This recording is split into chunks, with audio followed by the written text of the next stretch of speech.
নমস্কাৰ, মই জাৰা আয়াত খাতুন আপোনালোকক আসাম ফোক ডান্স টেলেণ্টৰ তৃতীয় ৰাউণ্ডলৈ স্বাগতম জনাইছো। যিহেতু আমি তৃতীয় ৰাউণ্ডত ভৰি দিছো, তৃতীয় ৰাউণ্ডত আমাৰ ভাগত পৰিছে পিঠা বনোৱা প্ৰতিযোগিতা। মই আজি আপোনালোকক আঙুলি পিঠা বনাই দেখুৱাম। আঙুলি পিঠা হৈছে অসমীয়া পৰম্পৰাগতভাৱে চলি অহা এবিধ জলপান। এই পিঠা চাউলৰ গুৰি, গাখীৰ আৰু গুড় দি বনোৱা হয়। কিন্তু আজি আমি এইবিধ পিঠা অলপ বেলেগ ধৰণেৰে তৈয়াৰ কৰিম। আজি আমি ভীমকলৰ ৰসৰ সৈতে আঙুলি পিঠা বনাম। এইবিধ পিঠা মোৰ আৰু মোৰ ভণ্টিৰ অতিকৈ প্ৰিয়। পিঠা প্ৰস্তুতকৰণৰ বাবে আমাক লাগিব পিঠাগুৰি। এতিয়া আমি গাঁও ঘৰলৈ গৈ চাউলখিনি ঢেঁকীত খুন্দি আহোঁগে বলক। নতুন আশাৰে নতুন হেঁপাহেৰে তোমাৰ সপোনে বাট চাই আছে। ঢেঁকী খোলাত মই লাহে লাহে চাউলখিনি দি দিলো। এই চাউল আমাৰ খুৰাৰ ঘৰৰ খেতিৰ চাউল। চাউল হৈছে আমাৰ প্ৰধান খাদ্য। ইয়াত কাৰ্বহাইড্ৰেট ভৰপূৰ মাত্ৰাৰ থাকে, যি আমাক শক্তি দিয়ে। এয়া দেখিছেনে ভণ্টিয়ে ঢেঁকীৰ চাপত লাহে লাহে চাউলখিনি গুৰি হ'বলৈ ধৰিলে। তোমাৰ সপোনে বা ঢেঁকীটো দাঙি দিওঁ নেকি? ভণ্টিয়ে ঢেঁকীটো দাঙি দিয়াৰ লগে লগে মই চাউলখিনি চালিবলৈ ধৰিলো। নতুন হেঁপাহেৰে তোমাৰ সপোনে বাট চাই আছে। নতুন আশাৰে নতুন হেঁপাহেৰে মই, মা আৰু ভণ্টিয়ে মিলি চাউলখিনি ঢেঁকীত খুন্দিলে। আজি আমি তৈয়াৰ কৰিবলৈ লোৱা পিঠাৰ প্ৰয়োজনীয় সামগ্ৰীসমূহ হৈছে জহা চাউলৰ গুৰি। নতুন দ্বিতীয় প্ৰয়োজনীয় সামগ্ৰী হ'ল ভীমকলৰ ৰস। ভীমকল হৈছে অসমৰ এবিধ থলুৱা কলৰ প্ৰজাতি। এইবিধ কল সৰু ল'ৰা-ছোৱালীৰ বাবে খুব উপকাৰী। ই উন্নত মানৰ কাৰ্বহাইড্ৰেট আৰু আঁহযুক্ত খাদ্য, যি আমাৰ পেটৰ বাবে খুব উপকাৰী। সেইবাবে আমাৰ অসমত ইয়াক শিশুৰ খাদ্য হিচাপে ব্যৱহাৰ কৰা হয়। তৃতীয় সামগ্ৰী হৈছে গুড়। যদিও ভীমকল মিঠা হয়, তথাপিও আমি অলপমান গুড় ব্যৱহাৰ কৰিম। গুড় হৈছে প্ৰাকৃতিক পৰিপুষ্টিৰে ভৰপূৰ সোৱাদযুক্ত খাদ্য। আপোনালোকে ব্যৱহাৰ নকৰিলেও হ'ব। তাৰ পিছত আমি ব্যৱহাৰ কৰিম গাখীৰ। এই গাখীৰ আকৌ আমাৰ খুৰাৰ ঘৰৰ মৰম গৰু ডালিমিয়ে দিয়া, সম্পূৰ্ণ বিশুদ্ধ আৰু সোৱাদযুক্ত। নতুন আশাৰে নতুন হেঁপাহেৰে তোমাৰ সপোনে বাট মায়ে চৌকাটো জ্বলাবলৈ সহায় কৰিলে। নতুন আশাৰে নতুন হেঁপাহেৰে তোমাৰ লাহে লাহে পিঠাগুড়িখিনি ভাজি লৈছো। বাট চাই আছে।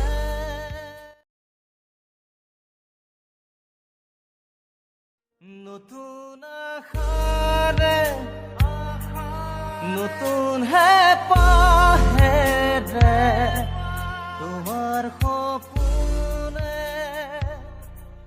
বাট চাই আছে।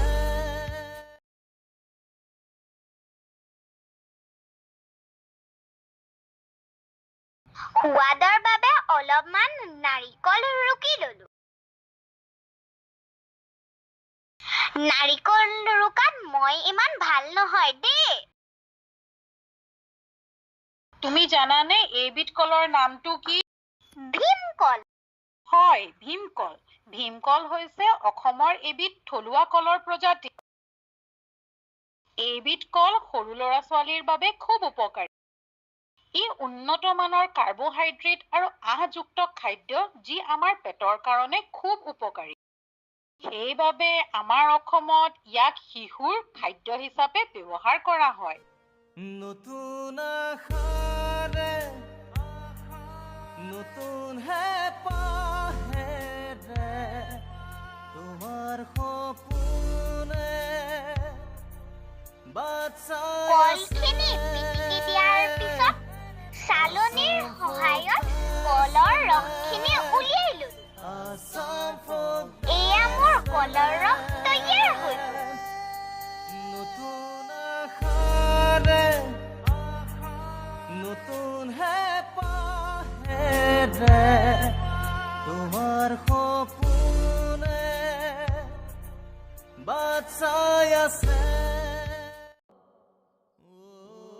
গৰম কৰি থকা কলৰ ৰসখিনিত অলপমান গুড়, ইলাচি আৰু তেজপাত দিলো।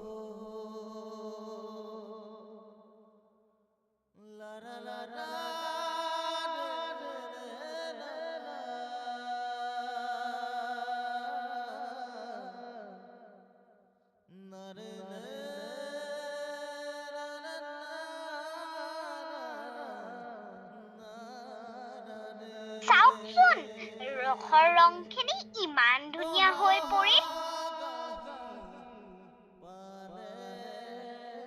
ভজা পিঠাগুড়িখিনি ঠাণ্ডা হোৱাৰ পিছত থাল এখনত উলিয়াই নতুন হেঁপাহেৰে তোমাৰ সপোনে বাট চাই আছে। ঠাণ্ডা হোৱা কলৰ ৰসখিনিৰে মই পিঠাগুড়িখিনি মুঠিবলৈ ললো।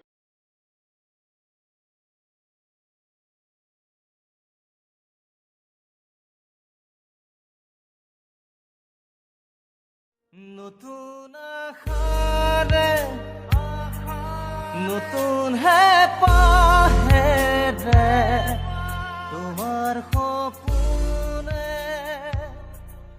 বাট চাই আছে। মঠি হোৱাৰ পিছত ভণ্টি আৰু মই আঙুলিৰ আকাৰৰ পিঠাবোৰ বনাবলৈ আৰম্ভ কৰিলো।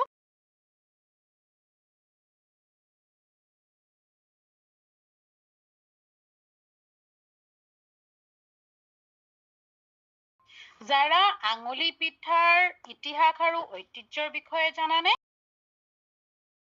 পিঠাৰ ইতিহাস অসমৰ কৃষি সংস্কৃতিৰ সৈতে জড়িত। শতিকা জুৰি চলি অহা পিঠাৰ এক অন্যতম অৱদান হৈছে আঙুলি পিঠা। এই পিঠাৰ আকৃতি মানুহৰ আঙুলিৰ দৰে দীঘল আৰু ঘূৰণীয়া, সেইবাবে ইয়াৰ নাম আঙুলি পিঠা।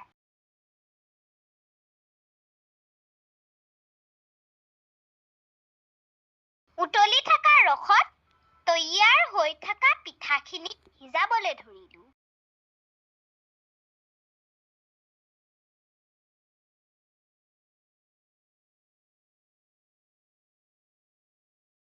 সিজাই সিজাই পিঠাখিনি যেতিয়া ঘন হৈ গ'ল, মই এটা বানবাটিত উলিয়াই ললো।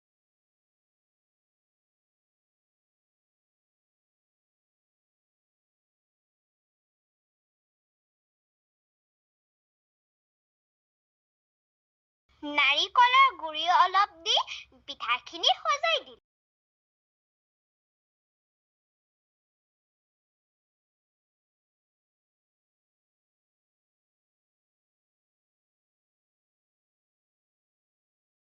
বনাই থোৱা পিঠাখিনি সজাবৰ বাবে কাঁহীখনৰ ওপৰত এখন তৰাপাত ব্যৱহাৰ কৰিলো।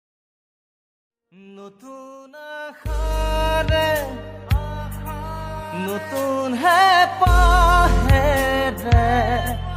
তোমাৰ সপোনে বাট চাই আছে। ভণ্টি, মই বনোৱা পিঠাখিনি খাই চোৱাচোন কেনে হ'ল।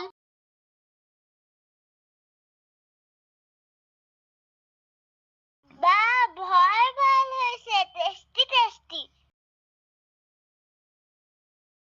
নতুন আশা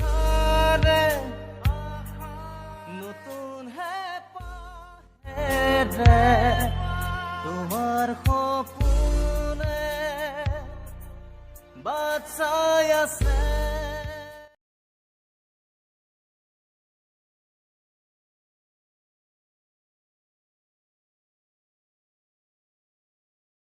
লগতে আছে তিল পিঠা, ভাপত দিয়া পিঠা, গুড়ৰ মালপোৱা, বগা তিলৰ পিঠা আৰু মায়ে ভাল পোৱা চিৰা দৈ জলপান।